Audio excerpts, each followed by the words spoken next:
بصوا يا جماعة، ده اللي احنا بنقول عليه ليزيمابل باريزيان او ليزيمابل اوسمانيان، اللي هو الستايل بتاع باريس، اللي هو القديم والحقيقي، اللي هو طبعا اي حد يتمنى او يحلم يعيش في حاجة زي كده.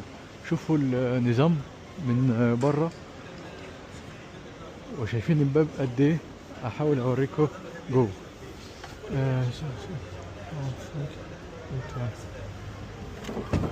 لا ما فتحش. ماشي. وده بقى من جوه. ده طبعا عشان تبقوا فاهمين، لما الجواب بيجي في العلب دي، ماشي بالاسامي والكلام ده. اسمك مكتوب، يجي يحط جواب اي حاجه جايه من امازون.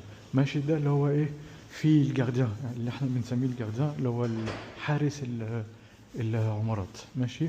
وده باركينج اللي هو للعجل، شجر، مش عارف ايه. دول اللي هم عايشين بيحطوا العجل بتاعهم. شايفين المنظر حلو قوي. ده اللي هو بقى لزمام اوسمانيا، ومكتب الحارس اهو. ماشي. وده الباب طبعا بتاع العمارة دي. ويعني العمارات ده، العمار اللي بيبقى إمام عثمانية موجود بس في باريس. يعني بره باريس ما تلاقيش، او قليل، او اللي هو التقليد بقى اللي هم حاولين يعملوا حاجة شكل ده. ماشي. وجنبه تنزل تحت العمارة تلاقي كل حاجة، مونوبخي، سوبر ماركت، باغ.